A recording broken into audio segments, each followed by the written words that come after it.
पश्चिमी समाज में हम लोग ऐसा क्यों महसूस करते हैं कि हमारे जीवन में हर दिन आने वाली परिस्थितियों को संभालने के लिए भावनाओं के बजाय बुद्धि ज़्यादा महत्वपूर्ण है? मुझे लगता है ये यूरोप की देन है। देकार्त की देन है। मुझे लगता है कि लंबे समय तक मानव समाजों ने जीवन चलाने के लिए संघर्ष किया है। जब आप जीवित रहना चाहते हैं तब आपकी भेदभाव करने की क्षमता सबसे महत्वपूर्ण गुण होता है, वरना आप जीवित नहीं रह पाएंगे।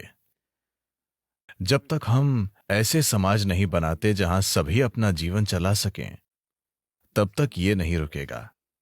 तो यही वजह है कि पूर्वी समाज बुद्धि का इतना सहारा नहीं लेते थे, वे बुद्धिमत्ता का सहारा लेते थे। इन दोनों में बहुत फर्क है, पर शायद अंग्रेजी भाषा में बुद्धिमत्ता के अलग अलग पहलुओं के लिए कोई शब्द नहीं है। संस्कृत भाषा में आपकी बुद्धिमत्ता के कम से कम 8 आयाम हैं, तो बुद्धि उनमें से सिर्फ एक है। जीवन चलाने की प्रक्रिया के लिए बुद्धि बहुत उपयोगी है क्योंकि ये भेदभाव करने की क्षमता देता है। अगर आप बुद्धि से कुछ पता लगाने की कोशिश करेंगे, मान लीजिए आप इस फूल को अपनी बुद्धि से जानना चाहते हैं, आप देखेंगे कि आप केवल एक चीज कर सकते हैं, इसकी पत्तियां तोड़कर इसे जानने की कोशिश। चीर-फाड़ ही बुद्धि का तरीका है। तो अगर आप अपनी माँ को जानना चाहते हैं तो प्लीज चीर-फाड़ न करें, ठीक है? जीवन ऐसे नहीं चलता। अगर आप जीवन की संपूर्णता को जानना चाहते हैं तो बुद्धिमत्ता के दूसरे आयाम जरूरी हैं, क्योंकि बुद्धि ने हमें जीवन चलाने और दूसरों पर रौब लगाने की क्षमता दी है।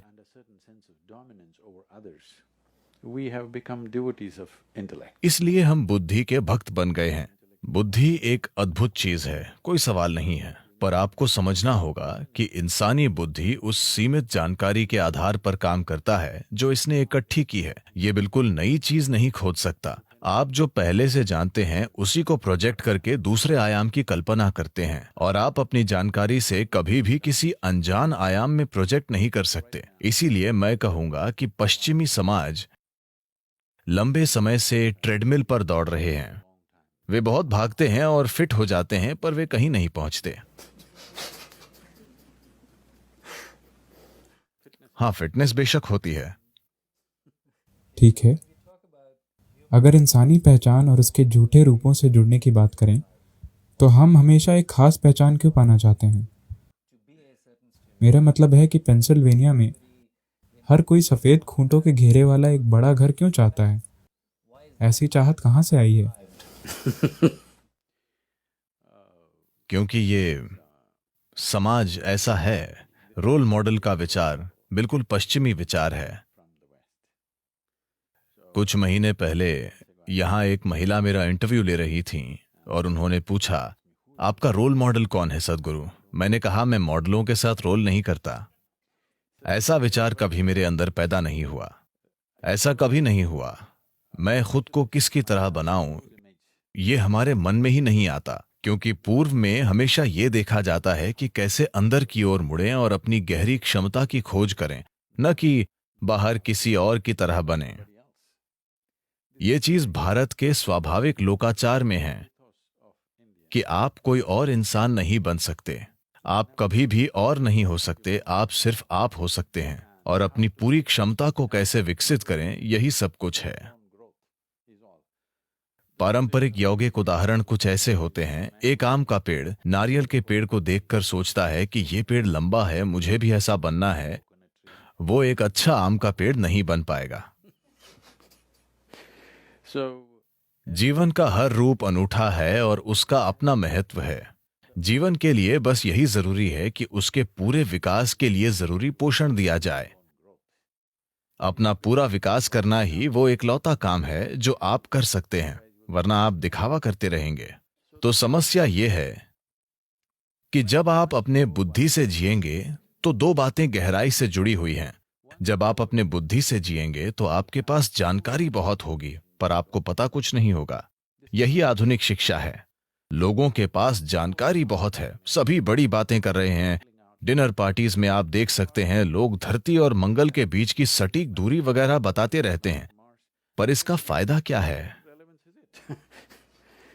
बात बस ये है कि आप ऐसी जानकारी इकट्ठा कर सकते हैं। जानकारी उपलब्ध होने पर आप महसूस करते हैं कि आप सब जानते हैं, पर आपको कुछ भी नहीं पता। इससे आपको वित्तीय बाजार में शायद मदद मिल जाए, पर जीवन में जो जरूरी है वो जानकारी नहीं है। जीवन की गहराइयों तक पहुंचना जरूरी है। आपको जीवन में गहरा उतरना होगा, इसका अनुभव करना होगा। आप इसे जान नहीं सकते। अगर आप एक किताब पढ़कर या दिमाग में कुछ समझकर ये सोचते हैं कि आपने जीवन को जान लिया, नहीं, आपको अनुभव करना होगा। अनुभव की गहनता ही जीवन में सब कुछ है। तो अगर आप बुद्धि से जीते हैं तो नकल स्वाभाविक रूप से होगी और फिर रोल मॉडल बनते हैं। क्या मैं एक कहानी सुनाऊं? जी। मैं हमेशा अनुमति लेता हूं, क्योंकि जैसे ही मैं कहानी शुरू करता हूं, कई लोग सोचते हैं सोने का समय है, क्योंकि सिर्फ तभी उन्हें कहानी सुनाई गई थी। तो 20वीं सदी की शुरुआत में ऐसा हुआ। 1910 में एक आदमी था जिसका नाम था टोपी वाला। टोपी वाला मतलब टोपी बेचने वाला। लोगों का नाम कभी कभी उनका व्यापार दर्शाता है।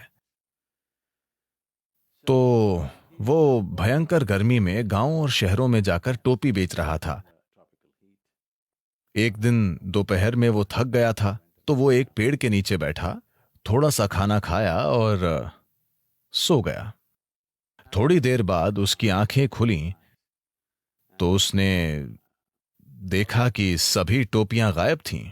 उसने हर जगह देखा, कोई टोपी नहीं थी। जब हर संभव कोशिश करने से भी कुछ नहीं होता तो लोग प्रार्थना करते हैं। तो उसने प्रार्थना करने के लिए ऊपर देखा और उसे टोपियों वाले बंदरों का झुंड दिखा। तो वो उन पर चिल्लाया, वे भी उस पर चिल्लाए। उसने उन्हें गाली दी, उन्होंने भी अपनी भाषा में गाली दी। उसने जो हाथ में आया बंदरों पर फेंका, बंदरों ने भी जो हाथ में आया उन्होंने उस पर फेंका। उसे समझ नहीं आ रहा था कि क्या करे, तो हताश होकर उसने अपनी टोपी जमीन पर फेंक दी। सभी बंदरों ने अपनी टोपी जमीन पर फेंक दी और वो उन्हें उठाकर अपना काम करने चल पड़ा।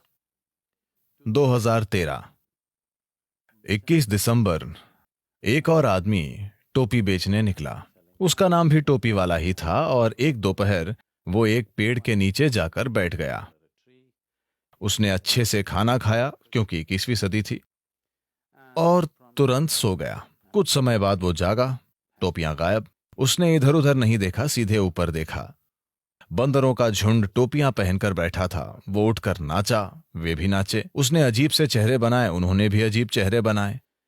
उसको जितने मजे करने थे उसने किए, फिर टोपी उतारकर जमीन पर फेंक दी। एक लंगूर जैसा बंदर जल्दी से नीचे आया, टोपी उठाई, उसके पास गया, उसे एक जोरदार थप्पड़ मारी और कहा, बेवकूफ आदमी, तुझे क्या लगता है कि सिर्फ तेरे दादाजी थे? तो पर्याप्त सबूत हैं। इस बात के सबूत हैं कि बंदर विकसित हो रहे हैं। ठीक है, जब आप अपनी बुद्धि की सीमाओं में जीते हैं तो आप वही पुराने शिकारी और बटोरने वाले हैं।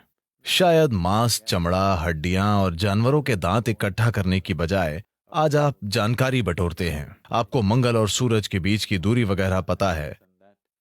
Maybe you gather, but still the nature of the intellect is to gather. By gathering, आप ये सब इकट्ठा करते हैं, पर बुद्धि का स्वभाव बटोरना ही है। इकट्ठा करते हुए अगर आप इतना इकट्ठा करते हैं तो जिसके पास इतना है उसके आगे उसकी तुलना में आप बेहतर लगते हैं, पर जीवन का अनुभव आप बेहतर महसूस नहीं करेंगे। अगर आपने इतना इकट्ठा किया है और किसी ने इतना इकट्ठा किया है तो उसके आगे आप खुद को जीरो मानेंगे। तो बटोरना हमेशा तुलना पर आधारित होता है। आपकी अपनी चीजों का महत्व नहीं है, बस किसी और द्वारा इकट्ठा किया गया आपसे कम है।